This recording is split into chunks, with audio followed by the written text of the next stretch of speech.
Well. If it ain't your old pal Jer. We are back, Bills fans, fans of the game, fans of the first week of football, baby. We are back. If you thought we quit, you know you ain't it. We're back. It's Blue Mafia Season 3, like we never left. We're back in your building, in your background. Maybe we're on your telly. Maybe we're in your headphones at the gymnasium. Maybe we're in your Bluetooth speaker out at the camp. You're just listening to hear what Jer's got to say. There's a lot of talkers. I'm an advocate. There's a lot of Bills talk. We talk football here. We talk Bills because we're Bills fans. The flutes. But I'm excited. I got a new ring light. The old ring light was really dangling by a thread last year. But we're back stronger than ever. I hope you're feeling stronger than ever. And if you're here, thanks. Love ya. We got a lot to talk about. We're sticking with the same rhythm as last year. I was thinking about doing something different. I thought, no. We run the system here. We got 5 things for you to look for opening night against the Jets. And then on the backside, as you know or as you may or may not know, we got the implications. Yeah, the top 5 quarterback matchups of the week are back, baby. And you may wonder, what does it mean, the implication? We're going to tell you, if you don't know, it's the top 5 quarterback matchups with huge implications right on the other side.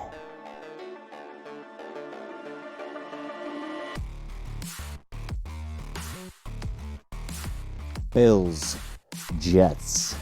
Air Rodge takes the Cape to Gotham to take on the General Josh Allen with a lot of weird stuff that happened this offseason. A lot of rumors. We're not going to address them, but we want to. But we're not gonna, out of respect for the General. A lot of weird stuff, though. And to be frank, I'm a little concerned with a little bit of trust between the teammates, especially the quarterback and wide receiver. They look like they've got a chip on their shoulders, which they should. I just hope it's not against each other. But a lot of good news. We're going to talk a little bit of the new weaponry. We're going to give you a preview, obviously, of the Jets and what you need to be scared of or not scared of. That's up to you. But when you're prepared, you're not scared, baby. And that's what we're here to do, is prepare you so you ain't going to be scared on Monday night when you're staying up too late and having a late night coffee like I did last night, but still didn't make it up to see the end of the Goff master taking down Patty Mahomes, which was interesting to see. Very interesting to see. But we're going to talk Monday night. By the way, we just got a classic Flyers basketball shirt on today, but there's always a purpose. Maryville Flyers 2-0. Big win last night. Big win. They look pretty good. I haven't watched them play yet. But the stats don't lie. Shout out Flyers. Now, let's get into the game. I am so sick of hearing 2 words. Aaron Rodgers. I'm so sick of hearing those 2 words. Can't we just get a different name every once in a while? Just call him one or the other? Why is it always got to be Aaron Rodgers? When Aaron Rodgers does it, Aaron Rodgers is when you got Aaron Rodgers now. Look, he can toss the Duke. I respect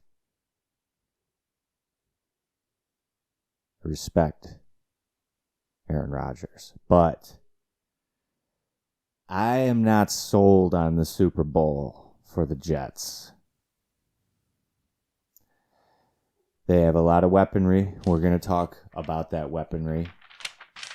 But ultimately, the reason why I'm not forecasting Air Rodge to make it to the end of the year, and this is subject to the new rules and protecting who he is, which wouldn't be surprising if the NFL protects him with bubble wrap to try and get him to that Super Bowl in the big market.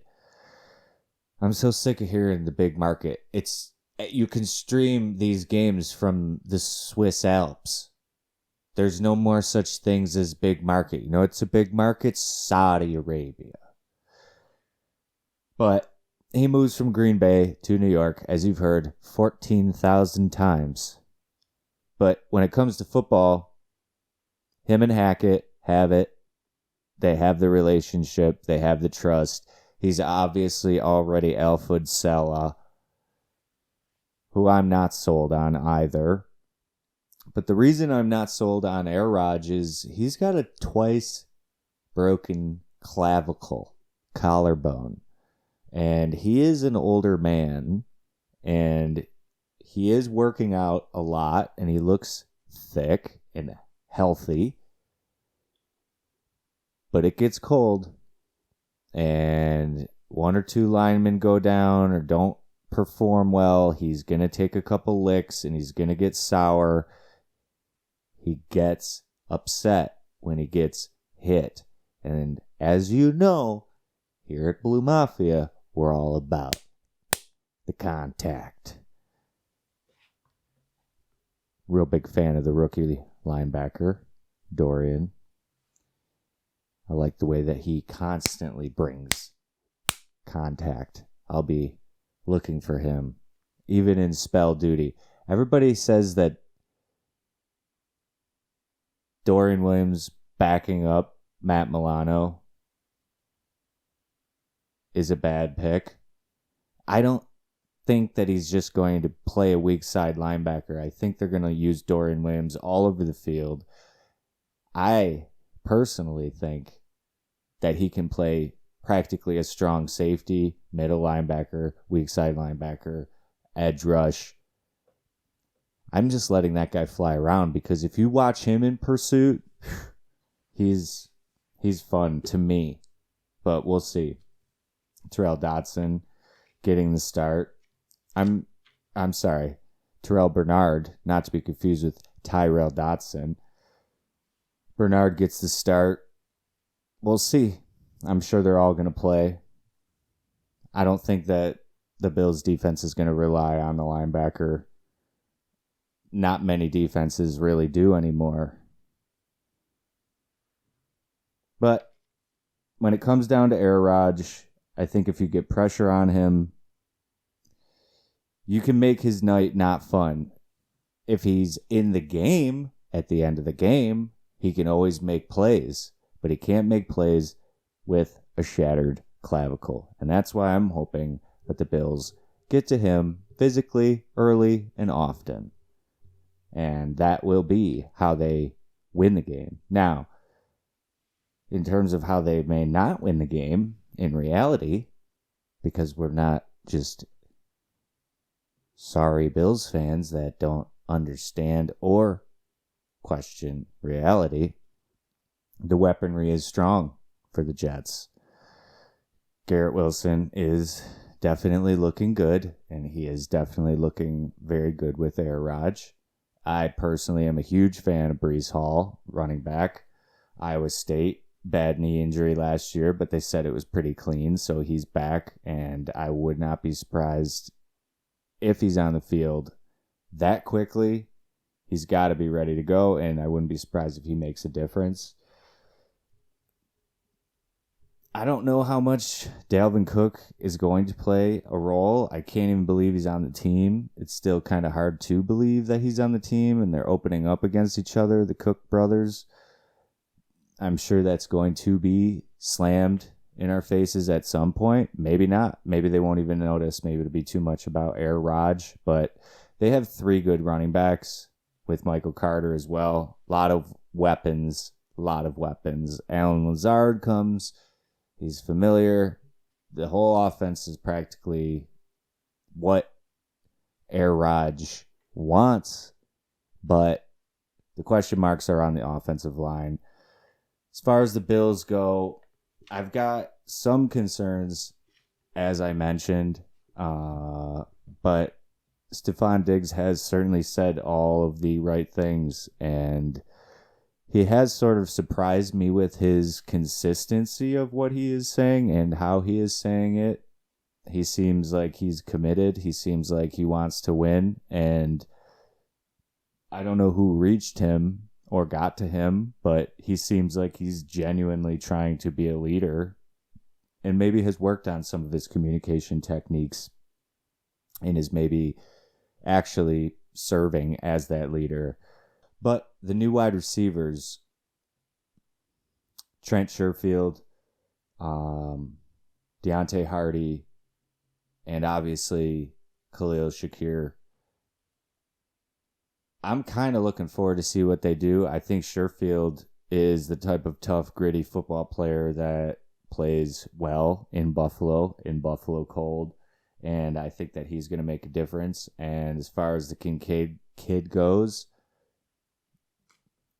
I'm pretty sold. I saw a couple of series of him getting matched up one-on-one, and it's going to be tough to guard him. He's got a very, very good basketball sense. He's got that power forward, finding open space, getting guys on his hip, giving them a little head fake here and there, just one step. That's all he needs. And if Allen and him can get on the same page, it's going to open up Stephon Diggs. It's going to give Gabe Davis a little bit of a break in terms of the criticism, and I think Dalton Kincaid makes a big difference sooner rather than later. I think he's immediately impactful, and if he's not out there for 40 to 50% of the snaps minimally, you're going to hear about it here on Blue Mafia. The power run, number 4.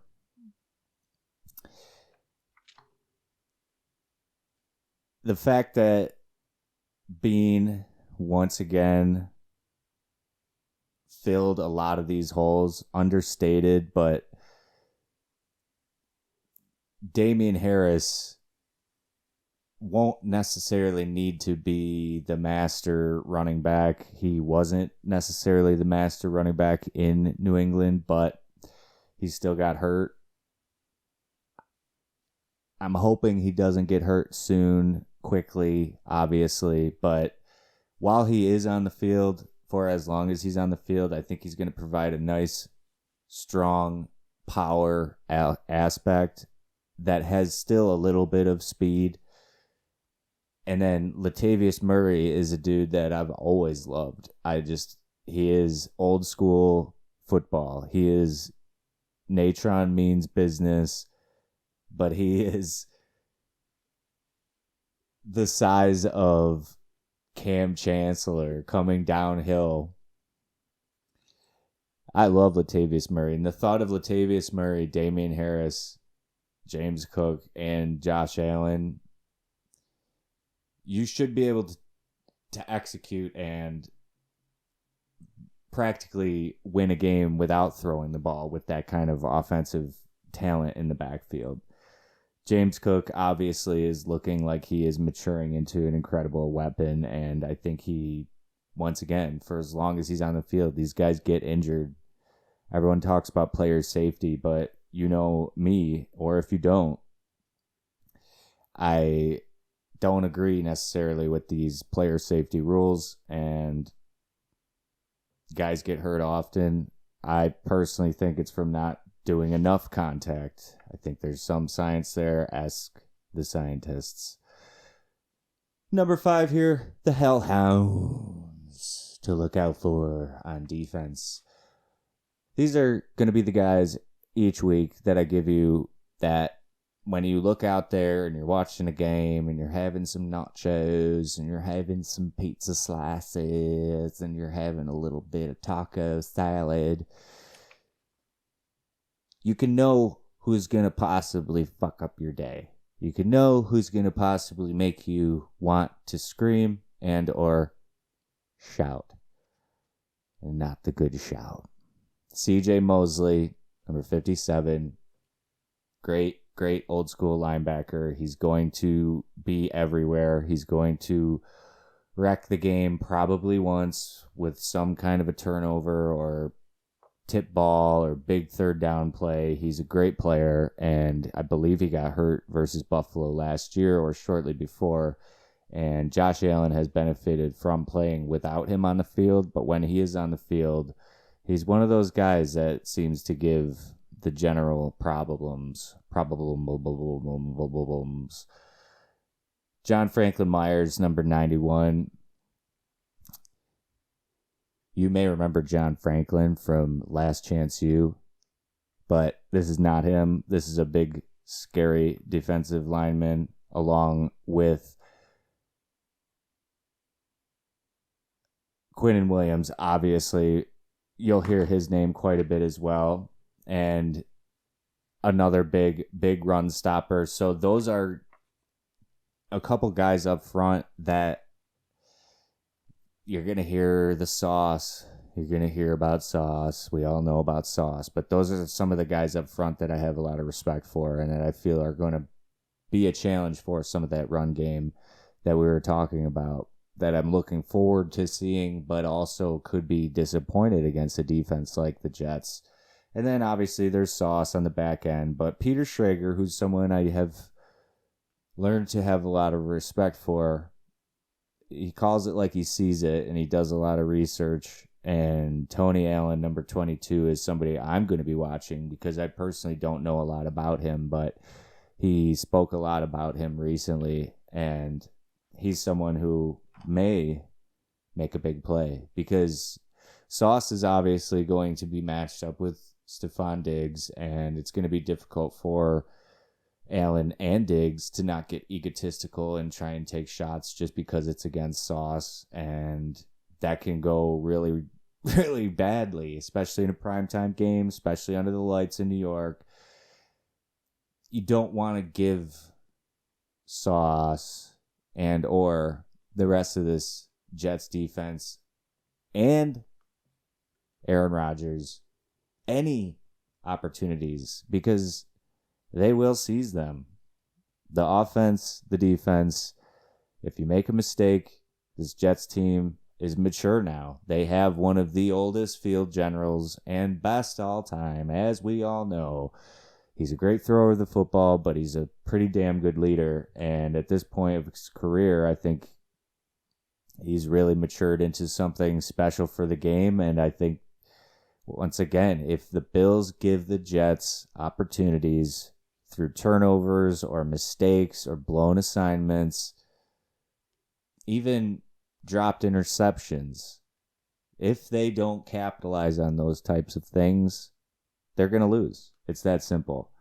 They need to be tight. They need to punch the Jets in the face. And I think with Shawnee Mack around, we're going to see some flying around on defense. I think we're going to see some action up there. I'm hoping that Sean McDermott accepts this challenge that he has presented himself with, because I do admire him as a leader and a man, and I think he'll do well with this. But I don't know how well he'll do if the question marks arise without Leslie Frazier on the sideline. But I'm excited. You know, you can get my pick ahead of the game. I'll probably post it Sunday because Monday we'll be working, baby. You know, we do this for the love of the game. We're shooting out a Friday night lights.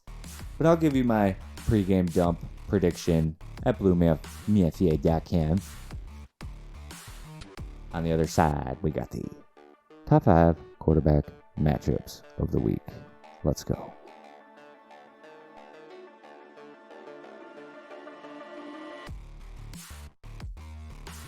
It's the implications. It's the implications. It's the top 5 quarterback matchups around the NFL. Let's get right to it. Number 1. This guy was on a 1-year suspension from Blue Mafia because he was a deviant. But prior to his dirty little secret, he was a outstanding football player, and I have a feeling he's going to return to at least a version of that, though he is in the Great Lakes region. This guy didn't make 1 implications last year because he was suspended from the real league, and then in his last 6 games, he was suspended from Blue Mafia. Deshaun Watson will be at home against the pretty boy that is Joe Burrow. And I know Joe Burrow is good. I know Jamar Chase is good. I know their team is good. But I've had enough about Joe Burrow. I'm sick of him. His little calf injury that made everyone be like, he gets his big contract. Let's see if we hear about the calf again. But in reality, the calf is a question mark, and if he is banged up, that's gonna really put a damper on Bengals fans. But I don't think he is that banged up. But this rivalry between Cleveland and Cincy is pretty heated, and Jamar Chase had some interesting comments that Myles Garrett said he did not like, and that he might have to talk to him after the game. So we'll be looking at that one. We'll pick all 5 of these at the end for your Blue Mafia Parlay of the Week. Number 2, a team that hasn't gotten much attention, other than negative attention because Mike Evans is not getting paid. Baker Mayfield, football player from Texas, walked on several times, walks on again to a Tampa Bay team with a Super Bowl roster and a 10-cent coach. Taking on Kirk, who is beloved. I'll be honest, I watched the quarterback series, and I definitely like Kirk Cousins more than I did before. I actually just have a new respect for the way he plays. It makes sense. I did play quarterback, D3 level. The way that Kirk Cousins prepares makes sense why he's still out there. If every quarterback prepared the way that he prepares, they would have a longer stint in the league. It's a lot of mental. I feel as though the best ones, they can get by on physicality for a while, but eventually they need to figure out the game of chess. And Kirk Cousins figured that out a long time ago, probably before he was even considered good. But that's going to be a good matchup, and all 5 of these have implications because though, despite it is week 1, these games matter. And the first one was a divisional AFC North, and this one is NFC, but those 2 teams, you never know. I really think that Baker has a special talent if he can get to a point where he's rocking and rolling. But until he gets in the zone and is feeling it, he's going to really struggle because he is legitimately just a 6-foot dude who is not that big and can't see over the line. And if there's not trust with the team and with Mike Evans complaining, it doesn't look great. But Chris Godwin, I mean, he's one of the most underrated players in the league, in my opinion. That one's going to be good. Number 3, a classic matchup. 2 guys drafted right in front of the other. Tua, who has been training his brainin'. He has been rolling, doing the jiu-jitsu. I hope Tua doesn't ever get a concussion again. I really do, but he's probably going to. Unfortunate. Herbie Hancock, just hopefully his hands don't do that thing ever again. That was scary. I'll be honest. That was scary. The Hamlin thing really took the stage, but let's not forget about the 2 fingers. But he really clenched that fist and came back at Ryan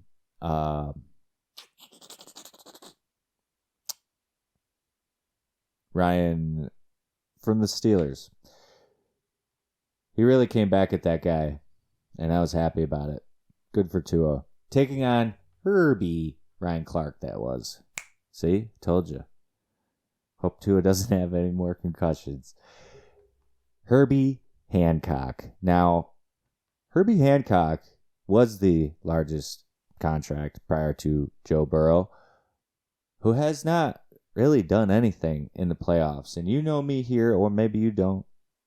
But I don't know if Herbie's got the spark. I don't know if he's got the fire. I know he can win a game on a Thursday night versus a 6-9 Raiders team with half the stadium out. But I don't know if Herbie's got it. But he doesn't really have many more excuses. And Kellen Moore is there now, and I think that is really going to benefit him because Kellen Moore, he was a hell of a quarterback. People need to talk about how good of a quarterback Kellen Moore was. He's an outstanding coordinator, and I think he helps Herbie a lot. They got that rookie receiver, Quentin Williams, I believe. But TCU kid, another big body for him to chuck it up. Number 4, you might be surprised by this one, but it's another implications. Implications means playoffs. Playoff implications. You hear it, they say it, we say it. It's the implications. Fields at Love, 2 young quarterbacks with a lot to prove and not much to lose because they have pressure on them. But in this game, it's like, what do you got to lose, guys? Couple kids out there, play the game that you love. And there's not anybody behind them, so it's not like they're going to get pulled. And there's no big bad veteran over Love's shoulder. And Fields didn't get traded away for the first pick. With the first pick. That one's going to be fun. There's no more Rodgers. I'm going to be interested to see how the rivalry goes in terms of passion for the fans, but I really think that the Packers fans are like Buffalo, and despite the fact they've always had Hall of Fame quarterbacks seemingly, I do think that they're going to really, get behind this kid, the quarterback, and Fields as well. And number 5, another one that may surprise you. I got Russ versus Jimmy, baby. 2 old heads, once again, in a new place. But Jimmy wins, and Jimmy leads, and he's just got to be one of the oddest quarterback stories that has ever been told. Small town kid or small college kid ends up playing for the Patriots, goes and makes a Super Bowl for the 49ers. Now he's in Vegas. And he's starting again. And I think he's going to do fine. If Derek Carr could do what he did there, I think that Jimmy G is going to be doing well until he gets hurt. And then Russell Wilson, I thought it was so funny to hear Sean Payton say his quote about what's with all the kissing babies. So glad, because that was, I think, something that was really holding Russell Wilson back is whoever's around him and whoever's making him the way he is. He needs to come out of that shell and just play some football and love his life. But that one's going to be good. So let's pick them and get you out of here so you can go enjoy your day. Watson, Burrow, it's in Cleveland. I got to still go with Burrow. Baker at Kirk. Got to go Vikings because it's in Minnie. Tua at Herbie. That one's going to be tough. I don't know if that's a shootout or a defensive battle.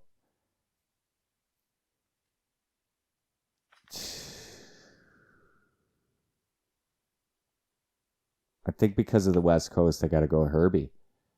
And then Fields at Love. I think the home field there.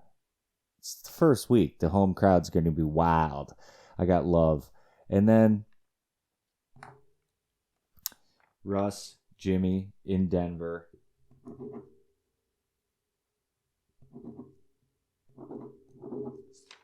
let's go. Russ. No. We're going Raiders. Because Coach McDaniel has a bone to pick with Denver. And the Raiders show out. Russ looks terrible. Jimmy looks like Jimmy. So that's Burrow, Herbie, Kirk, Love, and Jimmy. That's it. Thanks for listening. We'll be back next Saturday like we do every week here at Blue Mafia. Thanks for listening, guys. Have a good week.